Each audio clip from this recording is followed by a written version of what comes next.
Hello friends, social science study room में आपका स्वागत है। अभी हम पॉलिटी की क्लासेस कर रहे हैं। 7th क्लास की पॉलिटी पढ़ रहे हैं, चैप्टर नंबर 6। ठीक है, इसके पहले हिस्ट्री ज्योग्राफी के चैप्टर्स में वीडियो अपलोड कर चुकी हूँ चैनल पे। वो सारा थ्योरी हमारा कंप्लीट हो चुका है। साथ के साथ में प्रीवियस ईयर के क्वेश्चन पेपर भी डाल रही हूँ और अब हमारी पॉलिटी की क्लासेस चल रही है। ठीक है, तो चलिए हम देखते हैं चैप्टर 6। चैप्टर का नाम है संचार माध्यमों को समझना। इसके पहले हम बाजारों के बारे में पढ़ चुके हैं और भी बाजारों के बारे में और राज्य सरकार के बारे में इससे पहले हम पढ़ चुके हैं। अब है हमारा संचार माध्यम। सबसे पहले हम ये समझते हैं कि संचार माध्यम होता क्या है। तो अपनी बातों को, संचार का मतलब होता है अपनी बातों को किसी दूसरे तक पहुंचाना, वो है संचार माध्यम। तो उसके कई तरीके हो सकते हैं। अपनी बातों को दूसरे तक पहुंचाने के कई तरीके हो सकते हैं, जैसे न्यूज़पेपर, टीवी, फोन, बहुत सारी चीजें हो सकती है, इंटरनेट, ये सारे संचार माध्यम के साधन है। तो बहुत तरीके से हम अपनी बातों को दूसरे तक पहुंचाते हैं। हम बोल के भी, आपस में बोल के भी संचार माध्यम के साधन का उपयोग कर सकते हैं, पहुंचा सकते हैं, या फिर मैं जो अभी अपनी बात आप तक पहुंचा रही हूँ, ये भी एक संचार माध्यम का साधन है। ठीक है, तो संचार माध्यम को समझ चुके होंगे। अब आगे हम देखते हैं स्थानीय मेले की दुकान से लेकर टीवी के कार्यक्रम तक जो आप देखते हैं, इन सबको संचार माध्यम यानी कि मीडिया कहा जाता है। ठीक है, संचार माध्यम को ही क्या बोला जाता है? मीडिया। मीडिया अंग्रेजी के मीडियम शब्द का बहुवचन है और इसका तात्पर्य होता है उन विभिन्न तरीकों से जिनके द्वारा हम समाज में विचारों का आदान प्रदान करते हैं। ठीक है, संचार माध्यम को ही क्या बोला जाता है? मीडिया। और मीडिया क्या होता है? अंग्रेजी शब्द के मीडियम शब्द का ही बहुवचन है। मीडियम क्या होता है? जैसे हम हिंदी मीडियम के होते हैं, इंग्लिश मीडियम के होते हैं, ये होता है, तो वही मीडियम वही है। तो मीडियम ये है कि विभिन्न तरीकों से हम अपनी बातें समाज में, अपने विचारों को समाज में आदान प्रदान, यानी कि समाज में अपने विचारों को पहुंचाते हैं और दूसरे के विचारों को हम ग्रहण करते हैं, सुनते हैं। तो ये हमारा होता है संचार माध्यम यानी कि मीडिया। ओके, तो इसके बहुत तरीके होते हैं संचार माध्यम के। फोन पे बात करके, टीवी पर शाम के समय समाचार सुनना, ये सब भी संचार माध्यम का एक मतलब कि एक तरीका है, संचार का माध्यम है। टीवी, रेडियो और अखबार संचार माध्यम के ऐसे रूप हैं जिनकी पहुंच लाखों लोगों तक है, देश और विदेश के जन समूह तक है, इसलिए इन्हें जन संचार माध्यम या मास मीडिया कहा जाता है। ये क्वेश्चन भी आ सकता है बेटा कि जन संचार माध्यम क्या है? जन संचार माध्यम का मतलब होता है जो ऐसा संचार का माध्यम जो बहुत सारे लोगों को कोई भी खबर एक साथ पहुंचा रही हो, वो होता है जनसंचार माध्यम। तो टीवी, रेडियो, टीवी में जो न्यूज आता है, ऐसा तो नहीं है कि सिर्फ हम ही वो न्यूज को देख रहे हैं, बहुत सारे लोग, पूरे विश्व में कई लोग, मतलब पूरे विश्व में लोग उस न्यूज को देख सकते हैं अगर वो चैनल हम खोल लें उस टाइम तो। ठीक है, रेडियो पे भी बहुत सारे लोग न्यूज सुन सकते हैं। अखबार, एक साथ पता नहीं कितने करोड़ या हजार लाख लोग अखबारों को पढ़ते हैं। तो ये सारे जो संचार माध्यम है, ये क्या होता है कि एक साथ कई लाखों लोगों तक मतलब कि कोई समाचार को पहुंचाना, मतलब देश विदेश के जन समूह तक किसी भी समाचार को पहुंचाना, वो होता है जनसंचार माध्यम। तो ये याद रखिएगा, जनसंचार माध्यम क्या होता है कि बहुत बड़े समुदाय को, बहुत बड़े समूह को कोई समाचार पहुंचाना, कोई भी अपनी बात पहुंचाने के माध्यम को जनसंचार माध्यम या फिर मास मीडिया कहते हैं। ओके, तो ये आ सकता है कि मास मीडिया कौन कौन सा है? तो टीवी, रेडियो, अखबार, या फिर ये आ सकता है उसमें कि नहीं वाले ऑप्शन आप ज्यादा ध्यान रखिएगा कि इसमें से मास मीडिया का स्वरूप कौन सा है? टीवी, मीडिया, अखबार, मोबाइल फोन। तो आप समझ सकते हैं जो मोबाइल फोन है, मोबाइल फोन में हम क्या करते हैं? एक आदमी से ही तो बात कर सकते हैं, एक व्यक्ति से ही बात कर सकते हैं मोबाइल फोन से, तो वो जनसंचार माध्यम नहीं है मोबाइल फोन। मास मीडिया का तरीका नहीं होगा। मास मीडिया क्या है? टीवी, रेडियो, अखबार संचार माध्यमों के रूप में मास मीडिया का रूप है। ओके, फिर है संचार माध्यम और तकनीक। जनसंचार माध्यमों के लिए प्रयोग में आने वाली प्रौद्योगिकी निरंतर बदलती रहती है। जैसे कि क्या होता है? इंटरनेट। अभी मैं इंटरनेट के थ्रू बहुत सारे लोगों तक अपनी बात पहुंचा रही हूँ, ये भी जनसंचार का माध्यम है। पहले क्या होता था कि लोग बहुत पहले लोग अखबार से अपनी बात, मतलब अखबार था जनसंचार माध्यम या मास मीडिया का एक तरीका। उसके बाद रेडियो के बाद टीवी, और अब क्या है कि अब इंटरनेट के थ्रू भी क्या होता है कि अपनी बातें हम लाखों, करोड़ों, अरबों लोगों तक पहुंचा सकते हैं। ठीक है, तो इसीलिए कहा जाता है कि जनसंचार माध्यमों के लिए प्रयोग में आने वाली प्रौद्योगिकी निरंतर बदलती रहती है। जैसे जैसे हम ज्यादा डेवलप होते जाएंगे, हमारी जो भी प्रौद्योगिकी है वो बदलती रहेगी जनसंचार माध्यम की, यानी कि अपनी बातें बहुत बड़े संख्या में लोगों तक पहुंचाने का माध्यम। ओके, फिर है तकनीक तथा मशीनों को बदलकर अत्याधुनिक बनाने से जनसंचार माध्यमों को अधिक लोगों तक पहुंचने में मदद मिलती है। ओके, और जनसंचार माध्यम का जो तरीका होता है, जो जनसंचार माध्यम है, वो बहुत ज्यादा खर्चीला भी होता है। ये भी याद रखिए, जनसंचार माध्यम बहुत ज्यादा खर्चीला भी होता है। देखिए यहाँ पे दिया गया है कि टेलीविजन और रेडियो लाखों लोगों तक पहुंच सकते हैं क्योंकि इनमें एक विशिष्ट प्रकार की तकनीक का उपयोग किया जाता है। हम अखबारों पत्रिकाओं की छपी हुई माध्यम के रूप में और टीवी तथा रेडियो के इलेक्ट्रॉनिक माध्यम के रूप में भी चर्चा करते हैं। ठीक है, टीवी और रेडियो क्या मानते हैं? इलेक्ट्रॉनिक माध्यम, और अखबारों और पत्रिकाओं को छपे हुए माध्यम मानते हैं। याद, ये भी थोड़ा सा ध्यान रखिएगा, वो तो हमें देख के ही समझ आता है कि कौन सा इलेक्ट्रॉनिक है, कौन सा छपा हुआ है। फिर है, आगे पढ़ने पे आपको पता चलेगा कि ये नाम संचार माध्यमों द्वारा प्रयोग में लाए जाने वाली तकनीक से संबंधित है। ओके, और ये जो इलेक्ट्रॉनिक माध्यम होते हैं या फिर जो छपे हुए माध्यम होते हैं, दोनों ही बहुत ज्यादा खर्चीला होता है, दोनों में पैसे ज्यादा लगते हैं। देखिए, आप टीवी पर जो कार्टून देखते हैं वो अधिकांशतः जापान या संयुक्त राज्य अमेरिका से बनाया जाता है। ये लाइन इंपॉर्टेंट मुझे लगा था तो मैं हाईलाइट कर चुकी हूँ। तो आप बिल्कुल इसको याद रखिएगा कि जो टीवी पे हम कार्टून देखते हैं वो ज्यादातर कहाँ के होते हैं? जापान या अमेरिका के होते हैं। ओके, अब देखिए क्या आज हमारे लिए टेलीविजन के बिना जीवन की कल्पना करना कठिन है। टेलीविजन के कारण हम अपने आप को विश्व समाज का एक सदस्य समझने लगे हैं। टेलीविजन में प्रदर्शित चित्र सैटेलाइट के और केबल के विस्तृत जाल के माध्यम से अत्यंत दूर तक पहुंचाए जाते हैं और यही कारण है कि ये ज्यादा खर्चीला भी होता है। ओके, फिर है संचार माध्यम और धन। संचार द्वारा उपयोग में लाई जाने वाली विभिन्न तकनीकें अत्यंत खर्चीली होती है, जो मैं आपको ऊपर बता चुकी हूँ कि बहुत खर्चीली होती है। टीवी रेडियो के बारे में सोचिए, जहां पर समाचार वाचक बैठते हैं, मतलब जो समाचार बोलने वाले हैं, न्यूज बोलने वाले होते हैं, उनको पैसे देने होते हैं। बहुत सारे मशीनें होती हैं, उसमें लाइट, कैमरा, रिकॉर्डर, बहुत सारी चीजें होती है। उसके बाद सैटेलाइट, सब सारी चीजों का खर्चा उसी पे आता है, संचार माध्यम पे आता है। बहुत ही खर्चीला माध्यम होता है जो भी इलेक्ट्रॉनिक संचार माध्यम होता है। क्या परिणामतः अधिकांश टीवी चैनल और समाचार पत्र किसी बड़े व्यापारिक प्रतिष्ठान का भाग है।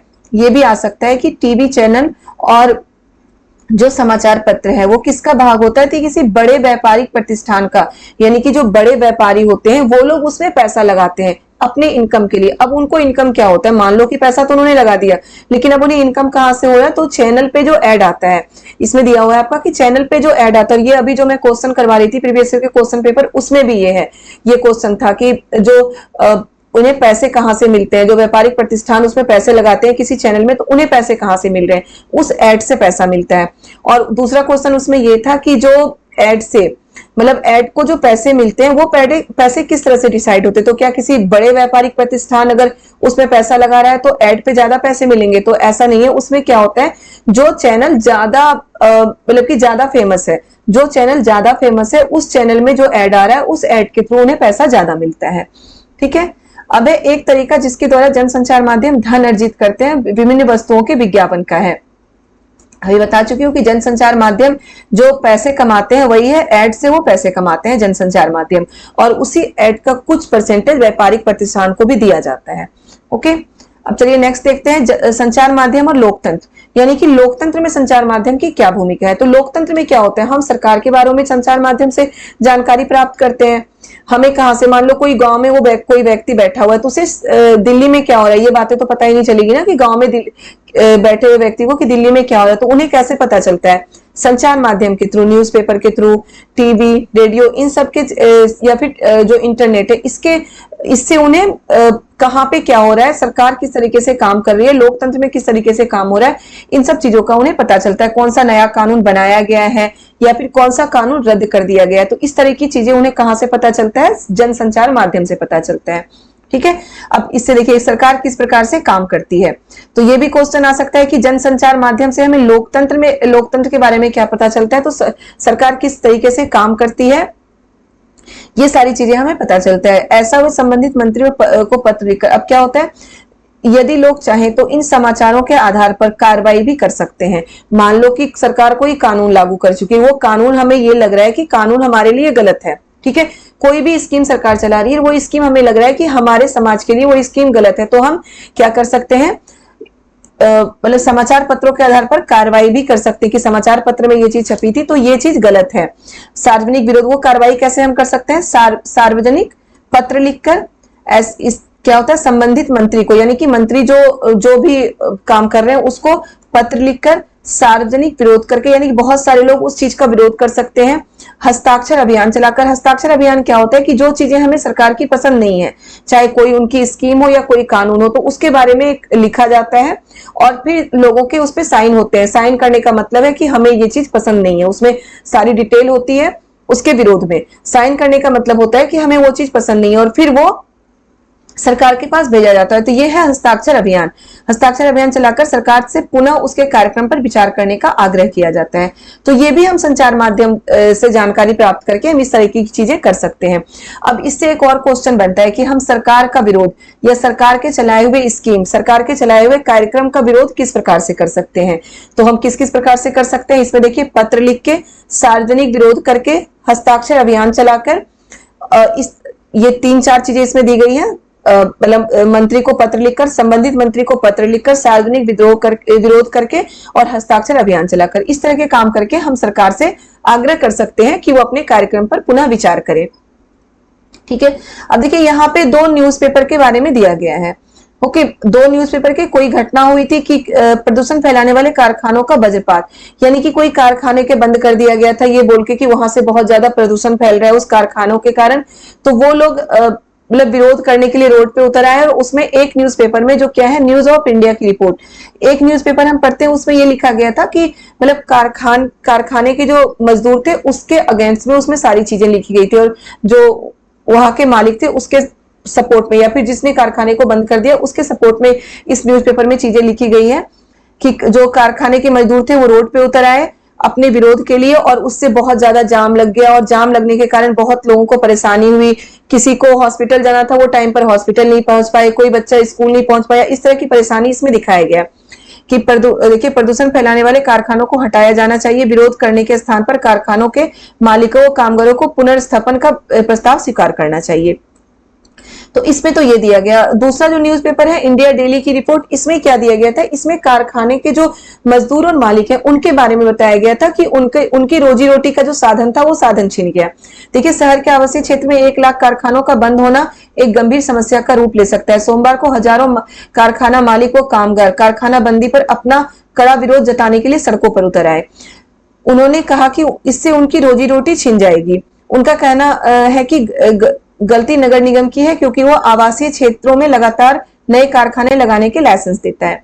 तो सही बात है। इसमें क्या दिया गया है, इसमें कारखाने के जो मजदूर और मालिक हैं उसके सपोर्ट में बात की गई है और एक न्यूज़पेपर में उनके अगेंस्ट बात की गई है। तो इसमें यही पता चलता है कि जो हम अगर न्यूज़पेपर भी पढ़ते हैं, जो भी संचार का माध्यम है, उसमें सटीक चीजें देनी चाहिए, सही चीजें देनी चाहिए, यानी कि तुलनात्मक चीजें देनी चाहिए, दोनों के बारे में बताना चाहिए। अगर हम एक न्यूज़पेपर पढ़ ले, एक कोई न्यूज चैनल आप देख लीजिए किसी चीज के बारे में, उसमें उसके सपोर्ट में बहुत सारी चीजें बताई जाती है, वही हम दूसरा न्यूज चैनल देखेंगे तो उसी का दूसरा पहलू हमें उस न्यूज चैनल पे दिखता है।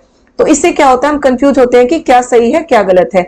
तो संचार माध्यमों को क्या चाहिए, संचार के जो भी माध्यम है उसको क्या चाहिए कि सही चीजें दिखाएं, सही चीजों के साथ दोनों के बारे में जो भी होता है, जैसे कि यहाँ पे मान लीजिए जो नुकसान हो रहा था वो भी दिखाए और कारखाना मालिक और मजदूरों का जो नुकसान होता है उन चीजों को भी दिखाया जाए, उन चीजों को भी बताया जाए।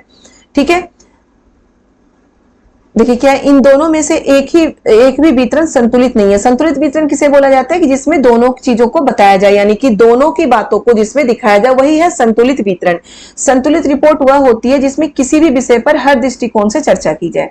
ठीक है, संतुलित रिपोर्ट क्या होती है, जिसमें किसी भी विषय पर हर दृष्टिकोण से चर्चा की जाए। बिल्कुल याद रखिएगा, पेडालॉजी के क्वेश्चन भी ऐसे ही आते हैं, आपको कोई क्वेश्चन पूछ लिया जाएगा। ठीक है, संचार माध्यम के बारे में आप क्लास में बच्चों को कोई क्वेश्चन दे रहे हैं, ऐसे ही आता है ना, पेडालॉजी के क्वेश्चन ऐसे ही आता है कि मान लीजिए कि आप 7th क्लास में पढ़ा रहे हैं और संचार माध्यम के विषय में आप बच्चों को समझा रहे हैं, तो आप संतुलित रिपोर्ट के बारे में बच्चों को क्या समझाएंगे या किस तरह के क्वेश्चन देंगे या किस तरह से बच्चों को से उम्मीद करेंगे कि बच्चों का जवाब किस तरीके से हो।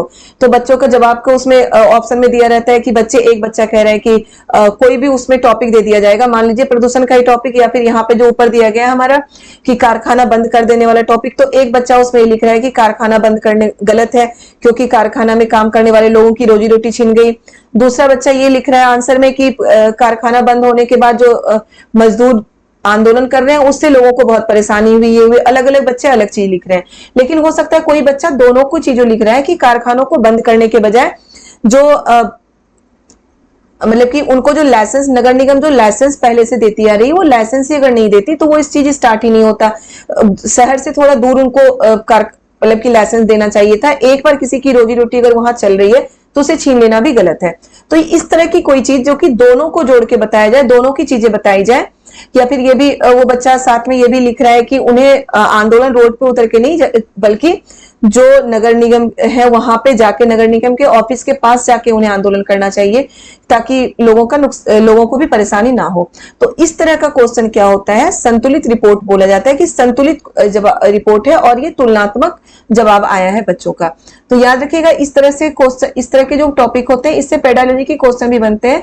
मैं पहले ही आपको बता चुकी हूँ कि सिविक्स के टॉपिक से ही पेडालॉजी के क्वेश्चन ज्यादा बनाए जाते हैं। तो ये चीज आप ध्यान रखिएगा, सिविक्स का चैप्टर भी बहुत इंपॉर्टेंट है आपके पेडालॉजी के लिए भी। अब देखिए आगे, संतुलित रिपोर्ट लिख पाना संचार माध्यमों के स्वतंत्र होने पर निर्भर करता है। संचार माध्यम स्वतंत्र नहीं है, क्योंकि संचार माध्यम जो भी है उसे भी पैसे की जरूरत होती है। ठीक है, तो बड़े उद्योगपतियों या फिर सरकार के दबाव में ही वो काम करती है, इसलिए संचार माध्यम को स्वतंत्र नहीं माना जाता है पूरी तरह से। जबकि लोकतंत्र में ये कहा गया है कि संचार माध्यम पूरी तरह से स्वतंत्र है, लेकिन वो स्वतंत्र क्यों नहीं होती है, क्योंकि उन्हें पैसों की जरूरत है, बड़े उद्योगपति उसमें पैसा लगा रहे हैं। तो अब जो पैसा उसमें लगा रहा है उसके खिलाफ तो वो कुछ लिखेगा नहीं, उसके खिलाफ तो न्यूज में कुछ बताएगा नहीं। इसीलिए ऐसा बोला जाता है कि अगर संचार माध्यम पूरी तरह से स्वतंत्र हो तो उस चीज के बारे में अच्छे से हमें बता सकते हैं। देखिए, स्वतंत्र संचार माध्यमों से तात्पर्य है कि उनके द्वारा दिए जाने वाले समाचारों को कोई भी नियंत्रण या प्रभावित ना करे। समाचार का वितरण देने में कोई भी उन्हें निर्देशित ना करे कि उनमें क्या सम्मिलित किया जाना है और क्या नहीं। ओके, तो निर्देशित कौन कर रहा है, जो उसमें पैसा लगा रहा है या फिर गवर्नमेंट, सरकार। लोकतंत्र में स्वतंत्र संचार माध्यमों को होना अत्यंत महत्वपूर्ण है, जैसा कि आपने ऊपर पढ़ा, बिल्कुल महत्वपूर्ण है। लोकतंत्र में स्वतंत्र संचार माध्यमों को होना महत्वपूर्ण है, ताकि हमें सरकार के बारे में और जो बड़ी बड़ी कंपनियां या फिर जो भी होती है, जो लोकतंत्र में जो भी गलत हो रहा है उसके बारे में जनता को खबर मिल सके, क्योंकि हमें जो भी खबर मिलता है संचार माध्यम के थ्रू ही मिलता है। अब देखिए, संचार माध्यम स्वतंत्र नहीं है, इसके मुख्यतः दो कारण है। पहला कारण क्या है, सरकार का उन पर नियंत्रण। सबसे पहला कारण यही है, सरकार का उन पर नियंत्रण, और दूसरा क्या है, बड़े उद्योगपतियों का नियंत्रण। ओके, ये दो कारण हमारे संचार माध्यम के स्वतंत्र ना होने का है। अब सरकार का उद्योगपतियों का नियंत्रण कैसे है, मैं आपको ऊपर बता चुकी हूँ कि वो उसमें पैसा लगाते हैं, इसलिए वो अपने हिसाब से उसमें न्यूज छपवाते हैं या फिर न्यूज बुलवाते हैं। अब सरकार का नियंत्रण कैसे होता है संचार माध्यम पे, ये हम देखते हैं। जब सरकार समाचार की किसी अंश, फिल्म के किसी दृश्य या गीत की किसी अभिव्यक्ति को जन समुदाय तक पहुंचने से प्रतिबंधित करती है, तो इसे सेंसरशिप कहते हैं। ये क्वेश्चन भी आता है बेटा, आ चुका है सीटेट में। सेंसरशिप क्या है, सेंसरशिप क्या है कि जब गवर्नमेंट, सरकार समाचार के किसी अंश, फिल्म के किसी दृश्य या गीत के किसी भी व्यक्ति को जन समुदाय तक पहुंचने से प्रतिबंधित करती है, यानी कि रोकती है। जब सरकार को यह लगता है कि कोई भी चीज जो समाज के लिए बुरा है, समाज पर इसका गलत असर पड़ सकता है, यानी कि जैसे मान लीजिए कहीं पे एक्सीडेंट होता है, तो आप टीवी में न्यूज देखते होंगे, तो उस सीन को जहां पे लोग मतलब कि बहुत बुरी तरीके से जख्मी हो गए या फिर उनकी डेथ हो गई, कुछ हो गई, तो उसको ब्लर दिखाया जाता है, उसे क्लियर नहीं दिखाया जाता। वो क्या है, वो भी एक सेंसरशिप का भाग है कि इसे क्लियर नहीं दिखाना है। हो सकता है कुछ लोगों पर इसका मतलब गलत असर हो जाए, लोग उसको देख के उसको बर्दाश्त ना कर पाए, तो ये सारा सेंसरशिप का एक भाग होता है। और क्या होता है, कोई गीत या फिर फिल्म, कोई ऐसी फिल्म जिसका लोगों पे गलत असर होता है, तो ऐसे फिल्मों पर, ऐसे चीजों पर रोक लगा दिया जाता है सरकार के द्वारा, जिसे क्या बोलते हैं, सेंसरशिप बोलते हैं। ठीक है, भारत के इतिहास में ऐसे समय भी आए हैं जब सरकार ने संचार माध्यमों के ऊपर सेंसर लगाया है। इनमें से सबसे बुरा समय क्या था, 1975 से 77 तक आपातकाल का। तो यहां से क्वेश्चन आ सकता है कि आपातकाल का समय कौन सा था, तो 1975 से 77 तक आपातकाल का समय था। और उस समय क्या हुआ था, संचार माध्यमों पर सेंसरशिप लगा दिया गया था, यानी कि संचार माध्यम सरकार के खिलाफ कुछ भी नहीं छाप पा रही थी उस समय। ठीक है, आगे देखिए क्या है, यहाँ पर तो है टीबी हमारे साथ क्या करता है और हम टीबी के साथ क्या करते हैं। अब टीबी हमारे साथ क्या करता है, यहीं से एक क्वेश्चन आया था हमारे अभी सीटेट के क्वेश्चन 2015 में। ठीक है, उसमें क्या हुआ था कि टीवी पे हम जो सीरियल देखते हैं, बहुत सारे सीरियल हमारे फेमस सीरियल होते हैं, वो देखते हैं टीवी पे, उसके बीच में ऐड आता है, तो वो ऐड, जो ऐड डाल रहा है, जो भी ऐड बनाने वाले हैं या जो भी कंपनी वाले हैं, मान लो कि सैमसंग का ऐड चल रहा है, तो वो सैमसंग कंपनी उससे पैसे कमा रही है उस ऐड से। जो भी चैनल वाला है वो उसको पैसा दे रहा है, तो वो उसको किस हिसाब से पैसे देगी, मतलब देगा वो चैनल वाला। तो जो चैनल ज्यादा लोकप्रिय होता है उससे ज्यादा पैसे, फिर एड उससे ज्यादा पैसे कमाती है। ठीक है, तो ये क्वेश्चन भी आया था अभी सीटेट में कि जो एड है वो पैसे कैसे कमाती है, मतलब उनको पैसे कैसे मिलते हैं। जो चैनल ज्यादा लोकप्रिय है, लोकप्रिय का मतलब क्या होता है कि उसे ज्यादा लोग देख रहे हैं, तो जितने ज्यादा लोग देख रहे हैं उतना ज्यादा उनको पैसा दिया जाता है। ठीक है, अब देखिए देखते हैं, संचार माध्यमों द्वारा निरंतर धन की आवश्यकता और उसके लिए विज्ञापनों पर निर्भरता के कारण भी उन लोगों के विरोध में लिखना कठिन होता है। अभी मैं बता चुकी हूँ कि धन की आवश्यकता होती है संचार माध्यमों को, और विज्ञापनों पर निर्भरता के कारण भी उन लोगों के विरोध में लिखना कठिन होता है, यानी कि जो बड़े उद्योगपति हैं उनके विरोध में लिखना उनके लिए कठिन होता है। आगे, इसके अतिरिक्त संचार माध्यम किसी मुद्दे के खास पक्ष पर इसलिए भी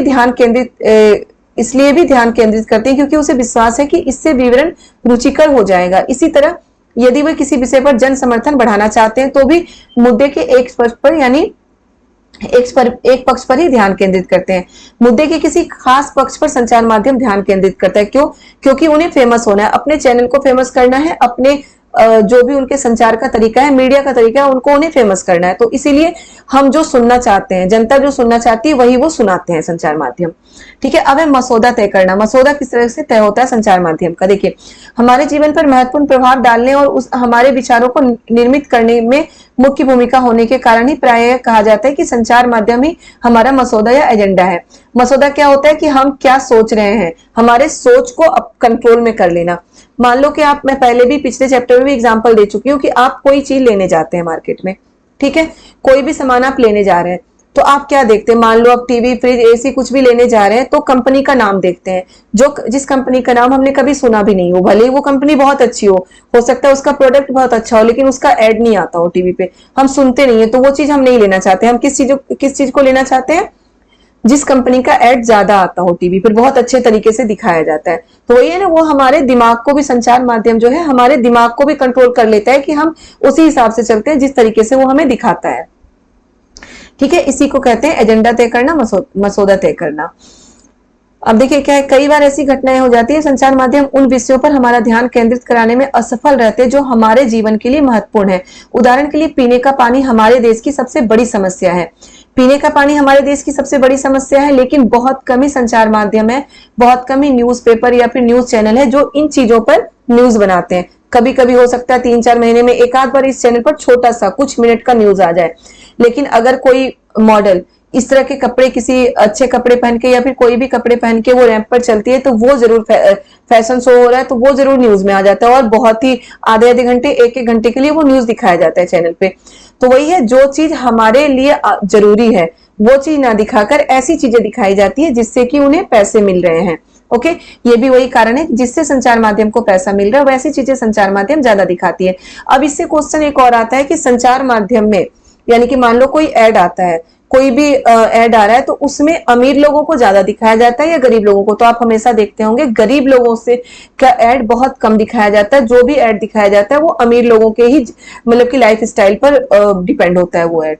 ठीक है, स्थानीय संचार माध्यम। अब स्थानीय संचार माध्यम क्या होता है? बहुत सारे न्यूज़पेपर होते हैं, इसमें देख रहे हैं आप क्या न्यूज़पेपर के ऊपर नाम क्या लिखा हुआ है? खबर लहरिया। ठीक है, तो ये न्यूज़पेपर स्थानीय न्यूज़पेपर है। अब क्या होता है कि जो हम न्यूज चैनल देखते हैं या न्यूज़पेपर हम पढ़ते हैं, जो बड़े बड़े न्यूज़पेपर में, उसमें स्थानीय खबरों को ऐड नहीं किया जाता, तो उसके लिए क्या होता है, स्थानीय न्यूज़पेपर चलाया गया है। ठीक है, जैसे इसमें आप देख रहे हैं एक औरत पढ़ रही है खबर लहरिया, यानी कि उसमें स्थानीय उस राज्य के बारे में या जिले के बारे में उसमें खबर होती है। तो इस तरह इसी को क्या बोलते हैं? स्थानीय संचार माध्यम।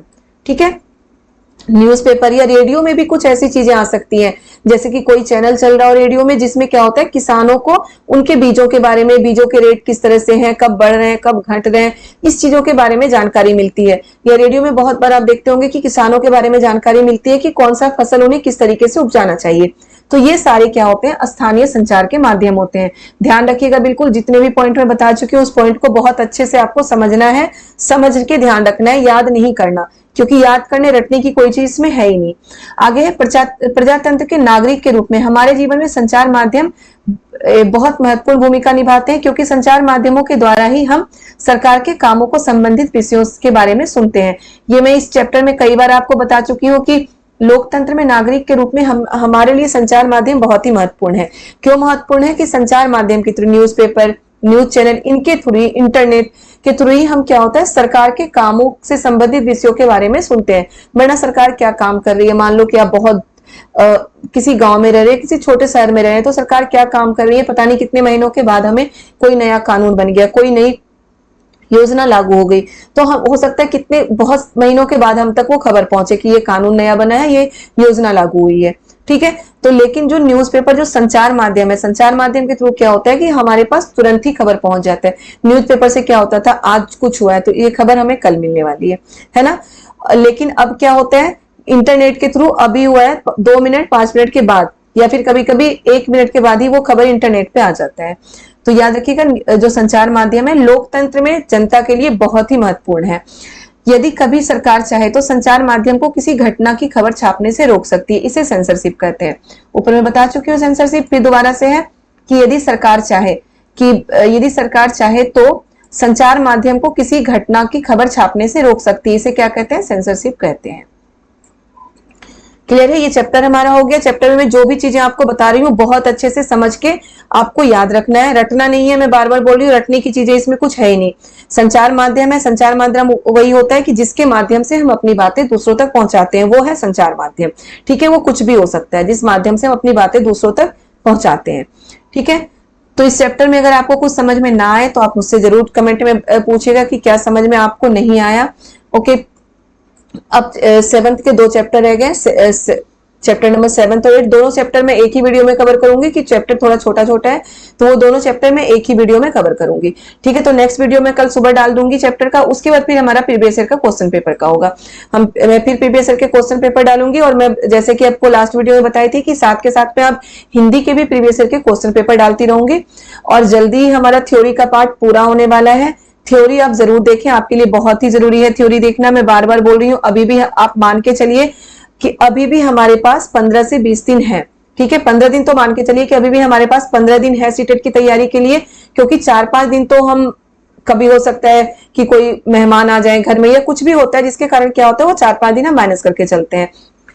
और बिल्कुल टेंशन फ्री होकर आपको एग्जाम देना है, क्योंकि आप अगर थ्योरी के साथ प्रीवियस ईयर के क्वेश्चन पेपर देख रहे हैं तो आपका एक भी क्वेश्चन गलत नहीं होगा, ये आप बिल्कुल मान के चलिए इस चीज को।